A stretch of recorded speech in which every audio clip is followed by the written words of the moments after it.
com grande alegria que eu saúdo vocês, amigos e amigas da comunidade Nossa Senhora da Esperança, e me proponho a fazer essa pequena colaboração com a reunião de vocês, cujo tema é a questão da santidade como possibilidade e também a questão de nós falarmos de alguns inimigos dessa santidade, inimigos sutis que estão presentes no mundo atual. Então nós vamos começar um pouquinho falando sobre a questão da santidade. Quando nós falamos de santidade, nós estamos falando de vida espiritual. No mundo que nós vivemos, as pessoas percebem com mais facilidade a vida material. A questão do trabalho, da casa, da procriação, dos prazeres. Já a vida espiritual, embora esteja aí embaixo, que dá sustentabilidade à vida material, muita gente não percebe, não toma consciência, mas ela está aí presente. E nós temos na teologia uma área, uma matéria da teologia chamada mística. E a mística, ela nos aponta para duas questões muito importantes. Primeiro, a mística, ela nos diz que a nossa alma, a nossa vida espiritual, a alma que é a fonte de vida espiritual em nós, ela se questiona. E uma das questões que esta alma faz é o que é Deus. A nossa alma tem essa inquietação de cunho intelectual de saber o que é Deus, o que Ele é, como Ele é. Claro que só pelo esforço da alma a gente não consegue muitas coisas, mas também nós sabemos que Deus se revelou. E na revelação que Deus fez, Deus se deu a conhecer, Ele mostrou quem Ele é.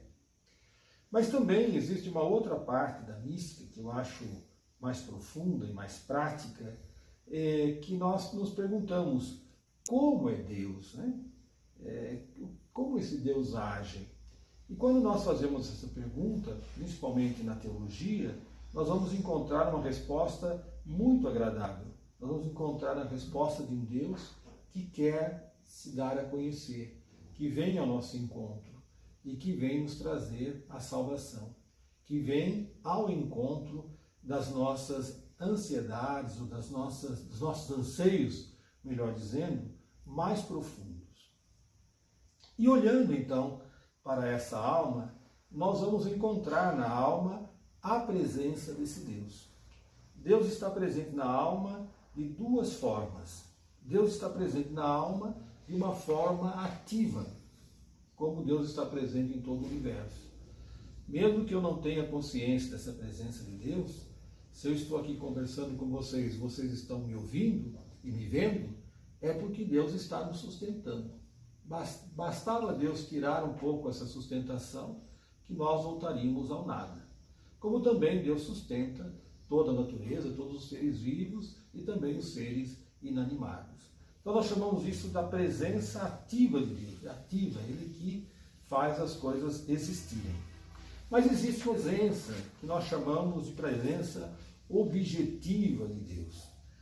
Nessa presença objetiva, aí eu preciso tomar consciência dessa presença, eu preciso ir ao encontro dessa presença.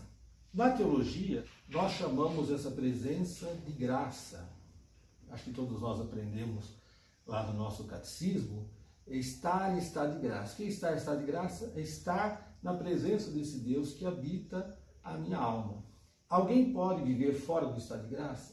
Infelizmente pode, sem tomar consciência desse Deus que está presente na sua alma e sem desenvolver ali uma vida espiritual, sem olhar para essa vida espiritual, sem ouvir a palavra de Deus, sem rezar, sem participar da missa, enfim, como infelizmente algumas pessoas insistem em viver.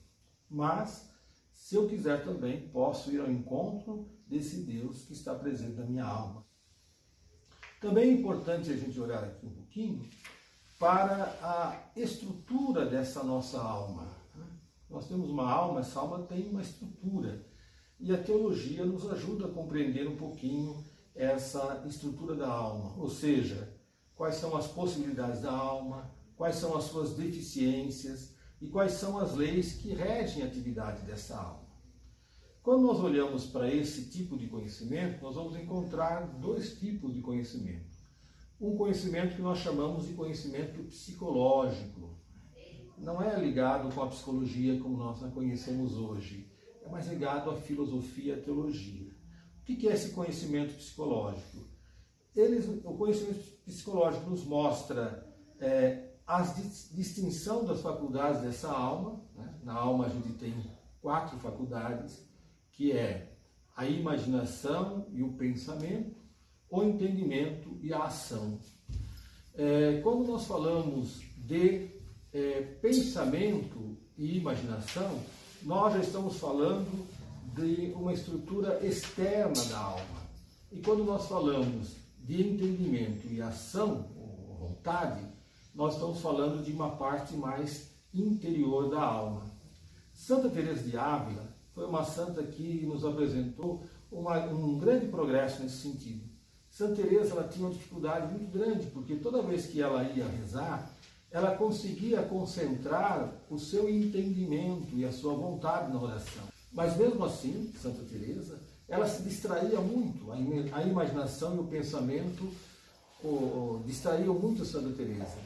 E aí até que ela encontrou alguém que lhe explicou que o pensamento e a imaginação estão na parte externa da alma. O que importa é o entendimento e a vontade que estão na parte interna dessa alma. Então, quando a gente está rezando, quando a gente está meditando, claro, a gente está sujeito a desviar muitas vezes o nosso pensamento e a imaginação. Mas o que vale é o entendimento, é aquilo que nós estamos centrados naquela meditação. E o que importa muito é depois as conclusões, né?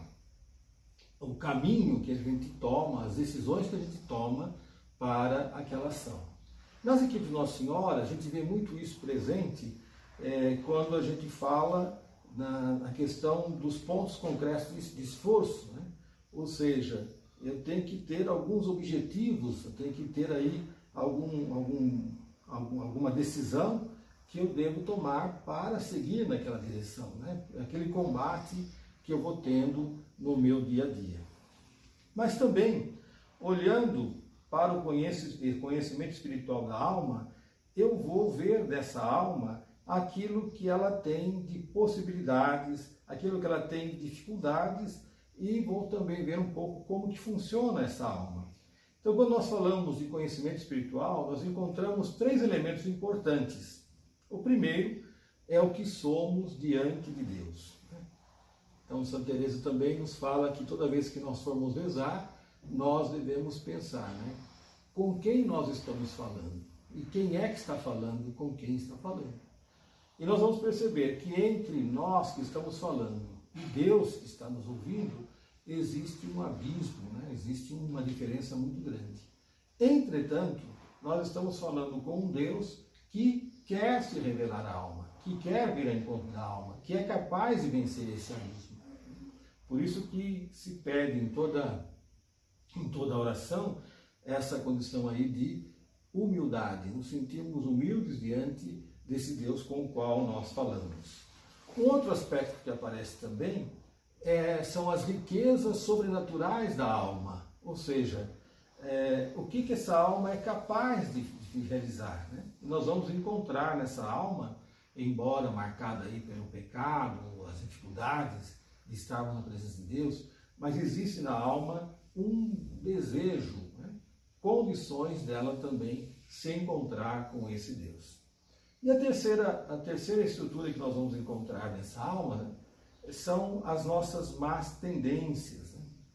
Às vezes as pessoas se desanimam muito porque começam a rezar ou começam a desenvolver uma vida espiritual e encontram dificuldades. Né?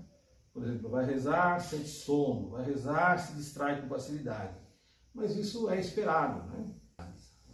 Então é difícil para a alma se concentrar, é difícil para a alma estar na presença de Deus, é difícil para a alma prosseguir nesse caminho de Deus. Mas não podemos desistir. A vida espiritual é válida, É possível, e é possível a gente também tornar-se santo, ser santo. Eu termino essa pequenina reflexão com um pensamento muito bonito de Santa Teresa de Ávila. Ela diz assim: a meu ver, jamais chegamos a nos conhecer totalmente, se não procuramos conhecer a Deus. Olhando a grandeza de Deus, percebemos a nossa pequenez. Observando a sua pureza, vemos a nossa sujeira. Considerando a sua humildade, constatamos como estamos longe de ser humildes. Mas tudo isso nos ajuda, tudo isso nos fortalece na nossa caminhada e nosso desejo de ser santo e ser santa.